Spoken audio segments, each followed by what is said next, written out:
भारत प्रारंभ से ही विदेशियों के आकर्षण का केंद्र रहा है।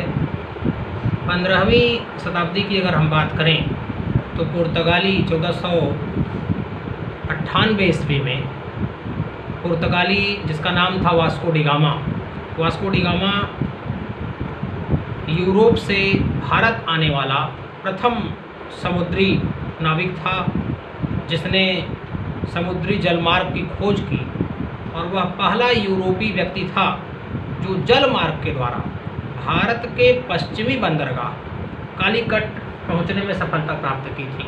वास्को डी गामा पहला व्यक्ति था यूरोप का जो कालीकट पहुंचा था, और इसके परिणामतः लगभग अगर हम 1510 ईस्वी की बात करें तो पुर्तगालियों ने भारत में प्रवेश किया और लगभग 100 वर्षों तक इन्होंने यहाँ पर व्यापार किया। पुर्तगालियों ने लगभग 100 वर्षों तक उनका एक छत्र राज रहा, और 17वीं शताब्दी के प्रारंभ में मतलब 1613-14 की बात करें तो वहाँ पर अंग्रेज व्यापारियों का प्रवेश प्रारंभ हुआ। हम लोग बात कर रहे हैं कि कैसे आधुनिक अंग्रेजी शिक्षा प्रणाली का आरंभ हुआ। अभी तक हमने पढ़ा कि वैदिक कालीन शिक्षा, बौद्ध कालीन शिक्षा, मुगल कालीन या मुस्लिम कालीन शिक्षा पर पिछली कक्षाओं में हमने अध्ययन किया। अब हम बात कर रहे हैं कि आधुनिक अंग्रेजी शिक्षा प्रणाली का आरंभ कैसे हुआ। तो आधुनिक अंग्रेजी शिक्षा की जब हम बात करते हैं तो हम बात करते हैं कि कैसे यूरोपियों का आगमन हुआ, कैसे अंग्रेज व्यापारियों का आगमन हुआ। तो भारत में आधुनिक शिक्षा प्रणाली की शुरुआत की बात जब करते हैं तो 1510 ईस्वी की हम बात करते हैं, जहाँ पे ईसाई मिशनरियाँ भारत आई और यूरोपीय ईसाई मिशनरियों ने शैक्षिक कार्य प्रारंभ किया। इसके बाद पुर्तगाली ईसाई मिशनरियों ने काम किया, डच ईसाई मिशनरियों ने काम किया, फ्रांसीसी ईसाई मिशनरियों ने काम किया, डेनमार्क के डेन ईसाई मिशनरियों ने 17वीं शताब्दी में काम किया। तो अंग्रेजी ईसाई मिशनरियों ने काम किया।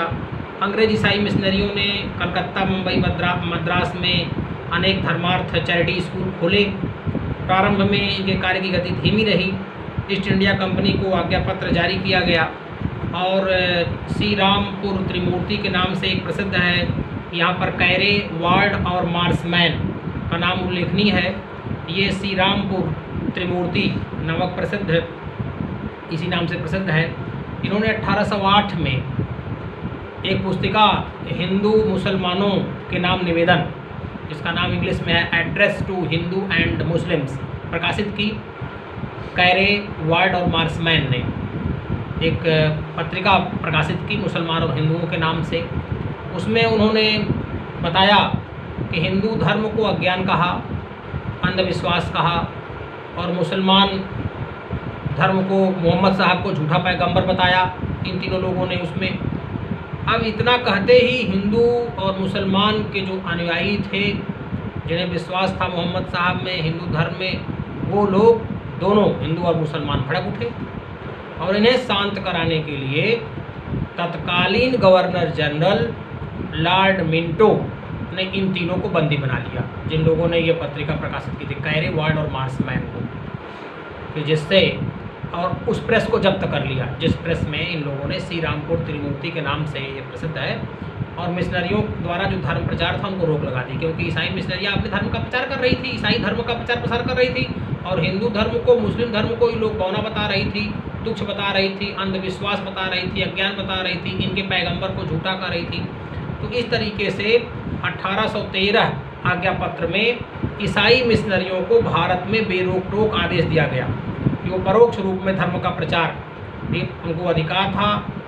अब यहाँ चौंकाने वाला तथ्य यह है कि मिशनरियाँ इसके बाद भी दोनों कार्य कर रही थी। वहाँ तो आंदोलन को कुचलने के लिए उसने तीनों को बंदी बना लिया और बंदी बना करके प्रेस को जब्त कर लिया, लेकिन इसके बाद ही परोक्ष रूप से ये कंपनियाँ काम कर रही थी।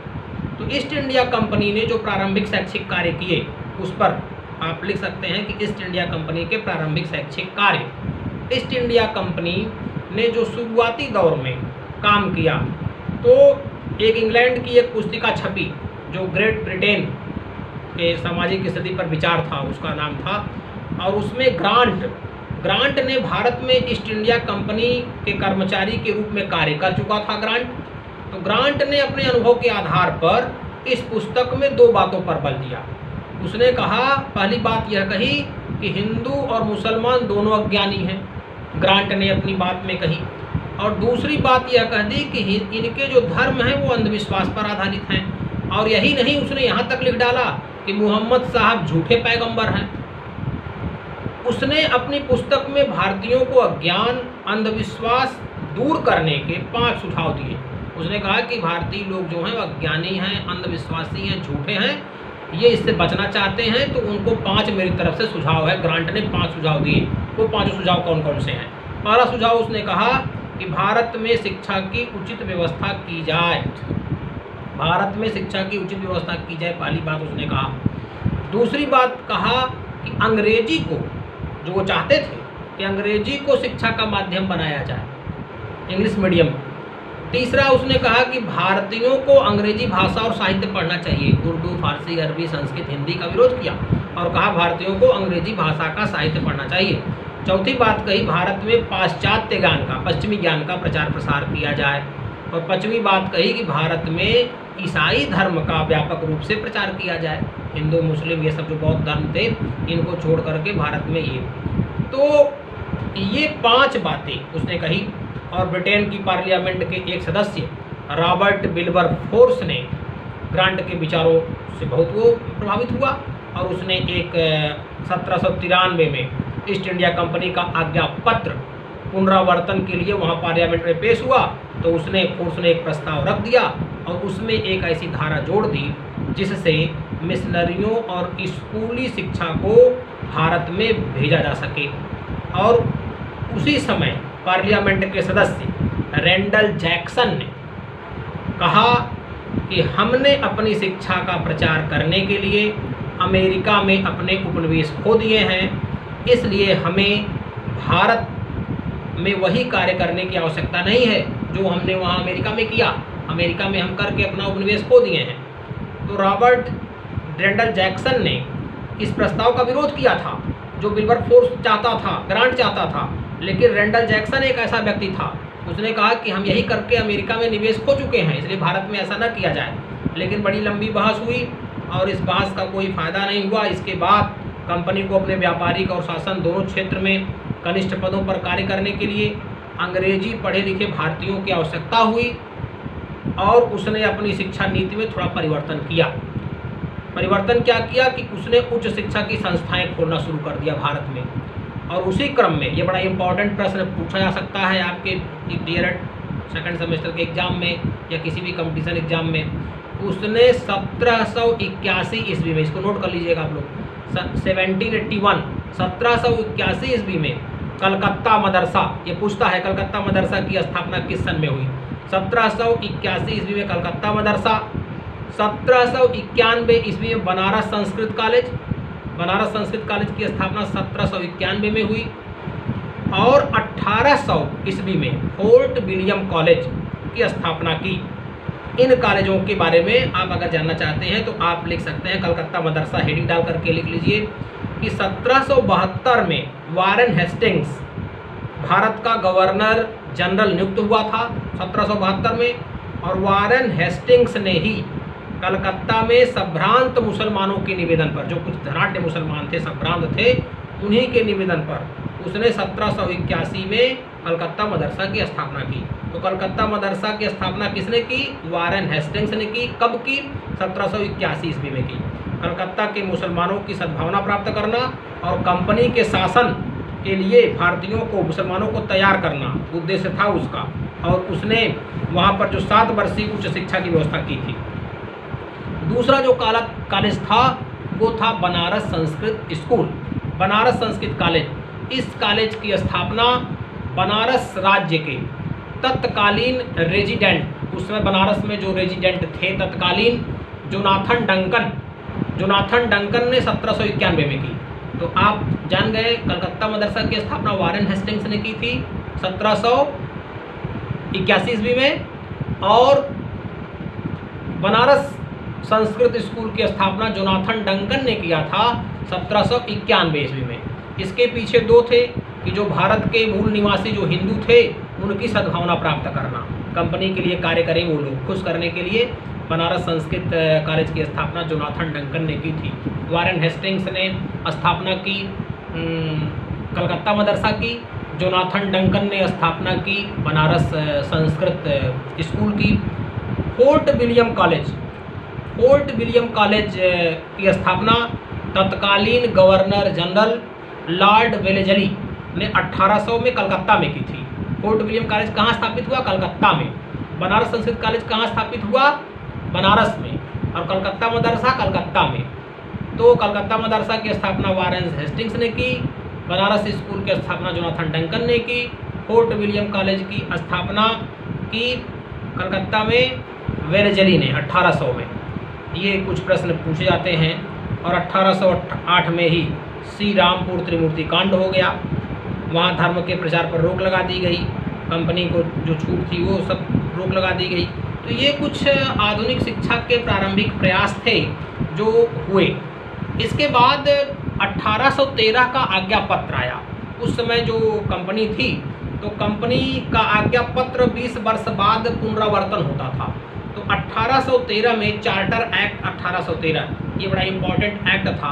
1813 चार्टर एक्ट, इसको आप समझ लीजिए कि कंपनी के आज्ञा पत्र की कंपनी अपना आज्ञा पत्र जारी करती थी। हर 20 वर्ष बाद उसको रिन्यू करती थी और वह ब्रिटिश पार्लियामेंट में पेश होता था।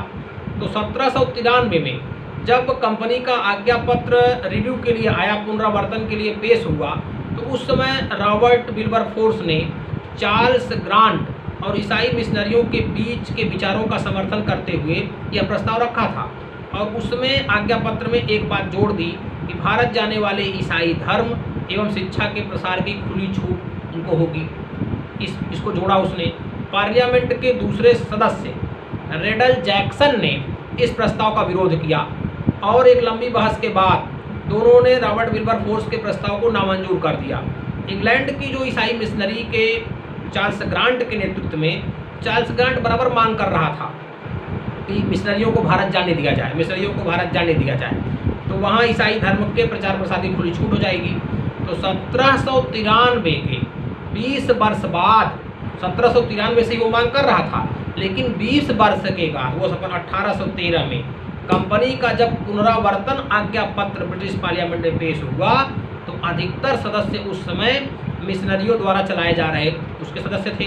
उन्होंने आंदोलन का समर्थन किया मिशनरियों के, और उसके परिणाम स्वरूप कुछ बातें जोड़ दी गई। तो मैं आपको बता रहा हूँ 1813 का आज्ञा पत्र। आप हेडिंग डाल सकते हैं कि 1813 का आज्ञा पत्र। अब 1813 का आज्ञा पत्र क्या था, उसकी 3 प्रमुख विशेषताएं आप जान लीजिए। 1813 का जो चार्टर एक्ट 1813 था, उसकी 3 बातें थी। पहली बात, बड़ी इंपॉर्टेंट बात, किसी भी यूरोपीय देश की मिशनरियों को भारत में प्रवेश करने और वहाँ ईसाई धर्म के प्रचार प्रसार की पूरी छूट होगी। लोग अपने कार्यक्रम में सफल हो गए। वो लोग यही चाहते थे कि भारत में ईसाई मिशनरियाँ जाएं और वहाँ अपने धर्म का प्रचार प्रसार करें। तो यही पास हो गया वहाँ पार्लियामेंट में, ब्रिटिश पार्लियामेंट में। पहली बात कि यूरोपीय देश की कोई मिशनरी होगी वो भारत में जा करके अपना विद्यालय खोल सकती है, अपने धर्म का प्रचार प्रसार कर सकती है। कौन से धर्म की? ईसाई धर्म की। ये भी ध्यान दीजिएगा, ईसाई धर्म की प्रचार। दूसरी चार्टर एक्ट की जो दूसरा पॉइंट, मुख्य पॉइंट था, वह था कि अब ईस्ट इंडिया कंपनी का यह उत्तरदायित्व होगा कि अपने शासित प्रदेशों में शिक्षा की व्यवस्था करे। मतलब शिक्षा की व्यवस्था की बात किसके हाथों में देने की बात कह दी चार्टर एक्ट में 1813 में? ईस्ट इंडिया कंपनी के हाथों में। यही वो लोग चाहते थे कि ईस्ट इंडिया कंपनी शिक्षा की पूरी बागडोर ले, जहाँ ईस्ट इंडिया कंपनी जहाँ जहाँ काम कर रही थी। तीसरी बात, जो बड़ी विवादित बात हो गई, जिसके लिए विवाद हो गया, तीसरी बात उन्होंने कहा कि प्रति वर्ष कम से कम 1 लाख रुपए की धनराशि का प्रयोग साहित्य के रख रखाव एवं विकास तथा भारतीय विद्वानों को प्रोत्साहन और भारत में ब्रिटिश शासित क्षेत्र में रहने वालों को विज्ञान का ज्ञान कराने में किया जाए। ये जो तीसरी बात थी, ये बड़ी विवादित हो गई, क्योंकि यहाँ कहा गया कि 1 लाख रुपए की धनराशि खर्च होनी है, और वो किस पे खर्च होनी है? साहित्य के रख रखाव में, उसके विकास में, और भारतीय विद्वानों को प्रोत्साहन, और भारत में ब्रिटिश क्षेत्र में रहने वाले विज्ञान का काम करने वालों पर। अब इस आज्ञा पत्र में शिक्षा के स्वरूप, ये 3 बातें थी आज्ञा पत्र की। अब इसको आप ध्यान लीजिए, पहले कि इस नई मिशनरियों को छूट दे दी गई, ईस्ट इंडिया कंपनी को शासन कर शिक्षा की व्यवस्था करने की बात कही गई, और तीसरी बात कही गई विवादित रही 1 लाख रुपया प्रतिवर्ष खर्च किया जाए। अब यहाँ विवाद क्या उत्पन्न हो गया कि जो इसमें आज्ञा पत्र में शिक्षा के स्वरूप, शिक्षा के माध्यम का कोई संकेत नहीं था कि शिक्षा का माध्यम क्या होगा, शिक्षा का स्वरूप कैसा होगा। फिर धारा 43 उसमें एक थी, उसी आज्ञा पत्र में एक धारा 43 थी। धारा 43 के संबंध में बड़ी भ्रांति पैदा हो गई। क्यों? क्योंकि जब इसमें कंपनी के जो अधिकारी थे उन्होंने कहा भारतीय विद्वान का मतलब होता है जो अंग्रेज हैं, वो अंग्रेज, उन्होंने भारतीय विद्वान का मतलब लगाया अंग्रेज। और जो साहित्य की बात कही उन्होंने कहा भारतीय साहित्य नहीं, पाश्चात्य साहित्य। तो जो भारत में रहने वाले लोग थे उन्होंने कहा कि भारतीय साहित्य के ऊपर खर्च होगा 1 लाख रुपए, भारतीय विद्वानों पर खर्च होगा 1 लाख रुपए, भारतीय भाषाओं पर खर्च होगा। लेकिन जो मिशनरी के कंपनी के यूरोपीय लोग थे, ब्रिटिश के समर्थक लोग थे, उन्होंने कहा नहीं, 1 लाख रुपए खर्च होगा पाश्चात्य साहित्य पर, पाश्चात्य विद्वानों पर, पाश्चात्य भाषा पर। तो इस धारा 43 के जो पॉइंट्स थे उनको लेकर के 1 लाख रुपए को खर्च करने को लेकर के बहुत सारा भारतीयों में और पाश्चात्य साहित्यों में विवाद हो गया। कुछ संस्कृत, हिंदी, अरबी, फारसी का साहित्य ले रहे थे, तो कुछ जो है अपने अंग्रेजी भाषा का, लैटिन भाषा का साहित्य ले रहे थे। तो भारतीय विद्वान और अंग्रेजों विद्वान के बीच में 1 लाख रुपए को खर्च को लेकर के एक विवाद छिड़ गया। इसी विवाद को हम कहते हैं प्राच्य पाश्चात्य विवाद। ये बड़ा इंपॉर्टेंट है, इसको आप हेडिंग डाल सकते हैं, प्राच्य पाश्चात्य विवाद, ओरिएंटल और ओसिडेंटल कंट्रोवर्सी। प्राच्य पाश्चात्य का मतलब हुआ कि जो हिंदू साहित्य, हिंदी साहित्य को लेकर के और पाश्चात्य साहित्य, हिंदू विद्वानों पाश्चात्य विद्वानों के बीच में जो एक वो हुआ, इसी जो धारा 43 थी, धारा 43 में जो 1 लाख रुपए प्रतिवर्ष साहित्य के रख रखाव, भारतीय विद्वानों को प्रोत्साहित करने और भारतीयों को पाश्चात्य ज्ञान विज्ञान कराने के लिए खर्च करने की बात कही गई थी, चूँकि उसकी व्याख्या नहीं की गई थी, इसलिए दोनों में एक तरह का विवाद छिड़ गया, कंट्रोवर्सी हो गई। इसी कंट्रोवर्सी को कहते हैं प्राच्य। प्राच्य का मतलब होता है प्राचीन, प्राचीन का मतलब है जो लोग हिंदी, उर्दू, अरबी, फारसी के मान्य थे, और पाश्चात्य का मतलब है जो यूरोपीय थे, अंग्रेजी, ब्रिटिश, लैटिन भाषा, अंग्रेजी भाषा के थे। तो 2 वर्ग बन गया, एक प्राच्यवादी वर्ग और एक पाश्चात्यवादी वर्ग। इस पर हम लोग अगले क्लास में चर्चा करेंगे। धन्यवाद।